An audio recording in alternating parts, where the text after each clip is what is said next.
Wow, this took 20 years in the making. But let's talk about this. This freaking movie that took so long to watch, and there's just lots of stuff to talk about. So let's talk about the little bit of it first, so I can actually put it together and understand what's going on along with everything. So, the history of Casper. Casper had at least 3 to 4 series in all, in quotation series. You had the original one, which was of course the cartoon.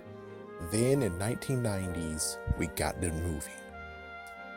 And they wanted to do a sequel, but crap happened, and then we got a prequel and Casper Meets Wendy, which they both were a part of Saban's. Then one thing I didn't understand was, well, they went to CGI in 2000, and you would be like, oh, so it is canon.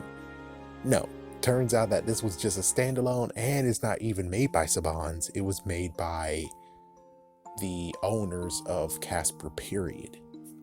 And of course, later on after that, a decade later, or close to a decade later, we get Casper Scare School. And that's the last one that we ever got that was in deals with Casper. So this one, my goodness, it was since CGI was getting there, but it has some issues, but I think it still works in a way. It's amazing how you can't actually find this in DVD form. Heck, I'm pretty sure you won't even find it in Blu-ray form. So it's amazing how this one just got very obscure, and I'm pretty sure no one's talking about it. Of course, Walmart and Target most likely don't have this in one of theirs. It's like, oh, this is definitely a holiday season that you should have this on. It's like, not sure. But anyways, let's go with what this movie is. We're talking about Casper Haunted Christmas. Now, Casper Haunted Christmas came out in 2000. I, of course, at this point didn't really get enough money to do anything because I don't even have Casper Meets Wendy. I was able to get the first 2 movies, and then after that, so it actually came. It's interesting. I was like, okay, so it actually came on TV like a decade later, question mark. It's like it happened in 2000s and 2010s. It's like later 2000s, early 2010s. It came on once, and I saw a little bit of it, but the thing is that it was already started. I wouldn't be able to actually understand the movie. That's why I just said frick it. So it might actually be cheap enough to show. It's just that they don't, for some reason. But anyways, besides me having to pause, this was on TV so I can actually have light. Here we go. Here is what happened in the whole entire movie. This is 20 years. There's no way you guys are as sorry as me where it took 20 years to watch this movie. So first things first, we got a scene with the drive-in. There were so many damn cars. How the frick did all those cars show up? I mean, that is goofy and crazy, but wow. Oh my goodness. So the ghostly trio went there, scared the hell out of everyone. And as soon as, of course, Fatso actually hit the projector, well, that's when all hell broke loose. So it turns out Snivel, who we saw previously in Casper's Spirited Beginning, and he will also be seen in Scare School, he shows up with a ghost police car. And it turns out that he has come to arrest Casper. What?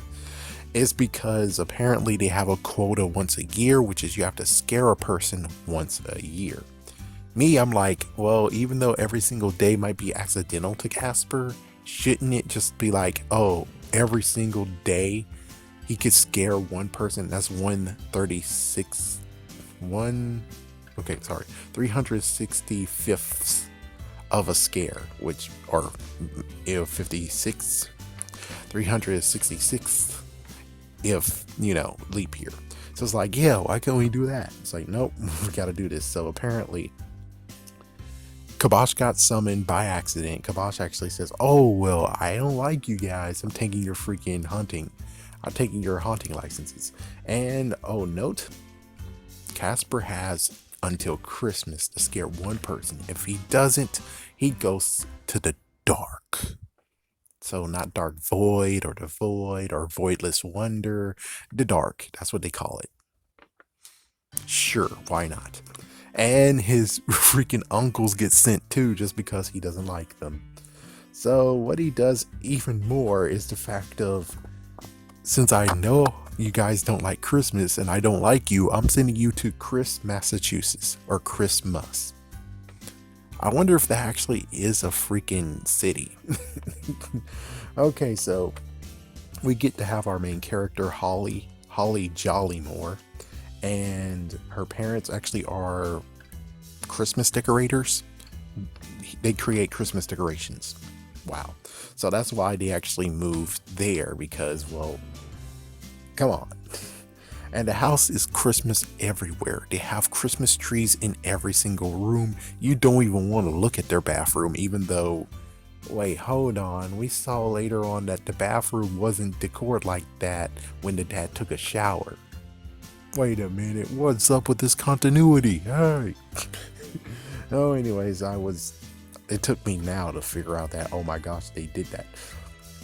But anyways, we got Randy Travis, and Randy Travis, be it even though he stole Peggy Hill's song, damn, you jerkbag, and he took credit for saving Hank Hill, he actually strangely fits in this movie, believe it or not. And he got to at least sing 3 songs technically, and again, I don't like country music at all, but he does strangely fit. So anyways, let's see. So Holly believes that Casper is a snowman because he landed in the snow. Meanwhile, the ghostly trio actually are falling, and then they're like, okay, well, ooh, ghost wanted. So they actually go to this place, and it turns out it was actually doing the whole Christmas Carol. And note, Holly actually is kind of a Scrooge. She actually doesn't like Christmas at all because, well, every single year, Christmassy. So back at the auditions, they said that Stretch had too much CGI, Stinky was too distracting, and Fatso didn't do crap. He didn't give crap, and he said no. And they're like, yeah, you guys just are not believable as ghosts. And it's like, you gotta remember that. Remember they said that, because it gets very, very stupid on what happens. But anyways, the Jollymores actually invites the uncles to live in their place since everything is full. And let's see, Stinky actually has a scare laptop and a cellular phone and a recording device. So, and he's a bomb specialist. So, wow. And at one time where they were actually eating food, Casper at least got to have ice cream, but it was coconut. Oh, and Snivel actually has joined in because thanks, man. Thanks. Really, you're gonna do that? Hold on, folks. It's like, really, you're gonna do that? Thank you. Jeez. It's like, I'm using it for light. Making it red doesn't help me. So yeah, let's see. So Snivel actually is now forced to monitor them. They apparently have another nephew named Spooky, and he's in New York, and he's a straight Boo student or straight B student. Which is like, oh, so first time ever to actually see those two in movies, period. So at least they get to have a nice little thing. And I don't even know what was her name? Oh frick, I don't remember. So anyways, one funny part was distracting Snivel to get Spooky there was to say, ooh, there's a movie playing with Pauly Shore in there. It's like, oh my gosh, which Pauly Shore, for those who don't know, played Snivel in Spirited Beginning. No idea how they can't get him back to here, but considering it is kind of not really a mass production or anything, you can understand where the cut corners go. So anyways, one thing you do have to note is that none of them can vanish, but it turns out that they kind of do, but they don't vanish as much as they could. Most likely budgeting. I don't know. And the food droppings, what happened like in the first movie of Casper. Yeah, they actually do bring that back. And so basically they get Spooky to scare. Excuse me. They get Spooky to scare the Jollymores. Now remember what he said. They they're not believable as ghosts. So they think that Spooky posing as Casper can scare them. It's like, oh, come on, man. Oh, come on. And of course, they did actually try to get Casper to scare a few people, and he couldn't do it. It got very funny where he scared himself. So first things first was to scare the dad, and he would Mr. Jollymore, and he was in the shower. Nice psycho nod, and it ended badly. It also was the messed up stereotype of white people actually washes themselves with a bar of soap. They don't even use a washcloth. Ew. It's like, yes, the freaking stereotype lives on. Ew, that's gross, man. So that's what happened to him, and we're not going to talk about what happened to Spooky. Yeah, he didn't deserve that. Then next up was this gross freaking damn phone call. This phone call is a nod to Scream, but oh my gosh, it was so damn gross that even when it came to the outtakes at the end, even the freaking actor, she actually had to react to it, and she's like, oh my gosh, that voice, oh good lord. I'm like, yeah, it's cringeworthy. I'm shocked that it's not on YouTube right now, that people are listening to it. So anyways, Spooky actually hurt Holly in Casper's form, and then here's one good quote from the movie. A jerk is someone who doesn't know how to express what they feel. So Holly was actually upstairs crying, and well, parents actually tried to actually cheer her up, and then after that, Casper actually decided to do a freaking cliche of having a boombox over his head playing a song, which is like, insert a freaking song. Yeah, I kept hitting myself with the head with the freaking flashlight for this crap. And then all of a sudden, because the ghostly trio believes this is the end, they decide to actually say, fuck this. We're going to scare the hell out of this whole entire neighborhood, this whole entire town, because we're not going to be here anymore. We're gone. We're dead. So they parodied the Grinch, and apparently they brought all the gifts there. They booby trapped them. They put bombs in them. And yeah. And also they framed the Jollymores. They framed the Jollymore family, saying that they stole the presents. And it's at first I'm like, why the frick did you do that? Why? It's like, yeah, that doesn't make sense, but I guess since they're gonna scare the hell out of everyone, bring them all at one place and scare the hell out of them, and then they go into the dock, that works out for them. So anyways, Spooky actually came to him and said, I like scaring and all, but this is being freaking mean. This is going way too far. And that's before they did it. And it was unbelievable that they just inserted the Grinch out of nowhere. They inserted the narrator out of nowhere. It's like, what the what the So anyway, Spooky actually tells Casper, and I'm going to call her B, everything that happened, and they decided to scare him with kibosh. And I think this is where I actually got into this. This is where I saw it. I saw it at this point, and then I said, "I'll frick this," because I didn't understand what was going on. So they have this Santa that the parents actually built, and the Santa actually is animatronic going ho ho ho, and Snivel got trapped in there too because, well, you know, frig it. Sorry, I was reading something. Huh, that's interesting. Oh, anyways. So they used the same Santa, dressed him as kibosh, had a voice changer, and scared the hell out of him. And then they're like, wait a minute. So they come back, and of course Casper actually freed Snivel, summoned kibosh, and then they freaking screwed him over.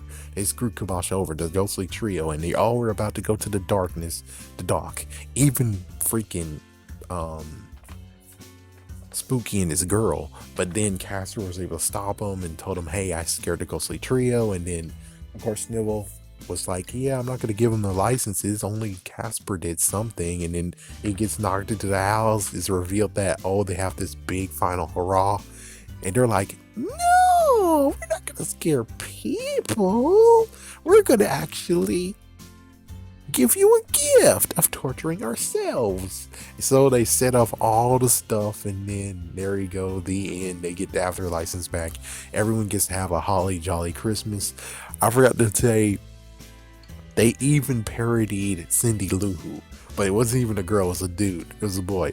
And the boy got scared the hell out of it. I'm like, oh, that's some messed up crap. Not to mention, they don't have any food in the freaking refrigerator. Yeah, what the frick?